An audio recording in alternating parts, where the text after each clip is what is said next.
That middle chord is called a pedal 6/4, and it's one of the easiest chord progressions to write. We start with a 1 chord, the bass and the other voice on 1 just stay put through 3 chords, while the other 2 voices step up and back down, 3/4/3 and 5/6/5. And here it is in minor. That's it. It's called a pedal 6/4 because a pedal tone is a note that stays the same while the harmony changes around it, which is exactly what's happening in the bass. The middle chord ends up being a 4 chord in second inversion with the bass on the 5th. It's also sometimes called a neighbor 6/4 because the voices that move are just stepping to and from a neighbor tone.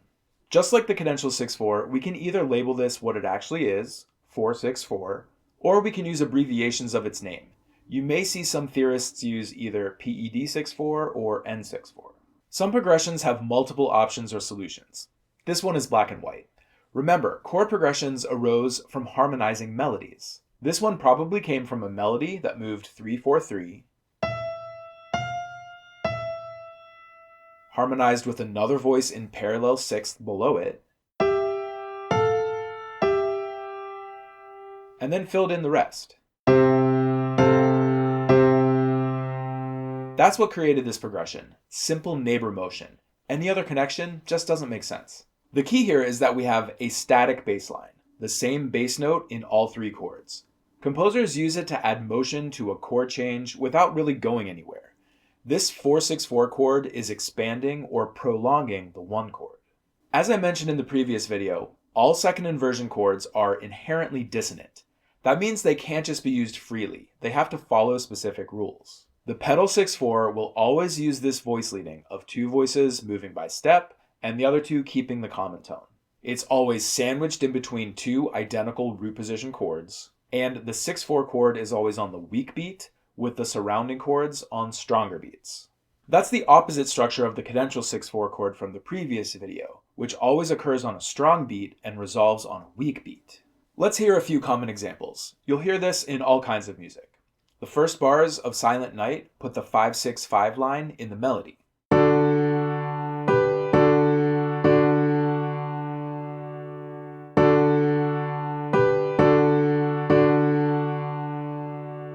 And it's common in rock songs like I Got You Babe by Sonny and Cher.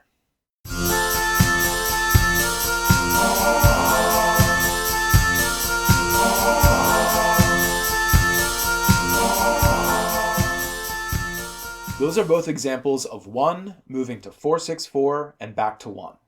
But occasionally you'll find this on other Roman numerals, especially as 5 moving to 1/6/4 and back to 5. The motion is the same, we're just starting on a different chord. 2 voices on the root stay put through all 3 chords, while the other voices step up and back down, this time moving 2/3/2 and 7/1/7. This is common in the classical period. Let's look at this passage from Mozart's Overture to the Marriage of Figaro.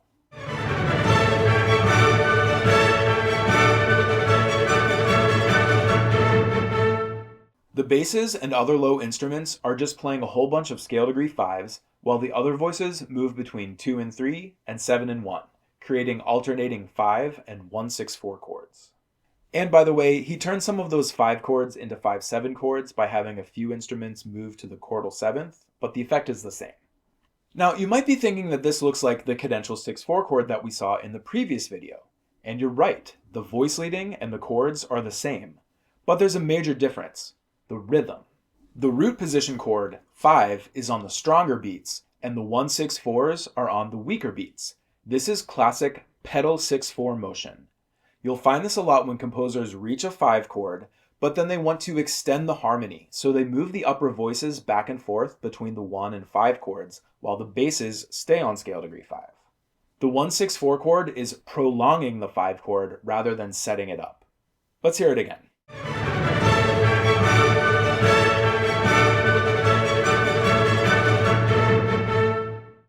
Okay, to recap, the 4/6/4 chord is almost always found as a pedal 6/4, sandwiched in between 2 root position 1 chords on a weaker beat than both of them, with simple back and forth motion in the upper voices and 2 voices staying on the same note through 3 chords. The same thing can also happen with a 1-6-4 chord in between two root position 5 chords. And just like the cadential 6-4 chord from the last video, we can label these with their actual Roman numeral names, or we can just write PED 6-4 or even N6-4 for neighbor 6-4. Stay tuned for my video on the next second inversion chord, the passing 6-4. Like the pedal 6-4, it adds motion without changing the harmony much. But this time, it harmonizes a moving bass line instead of a static one. See you next time on Dr. Fromm's Music Lab.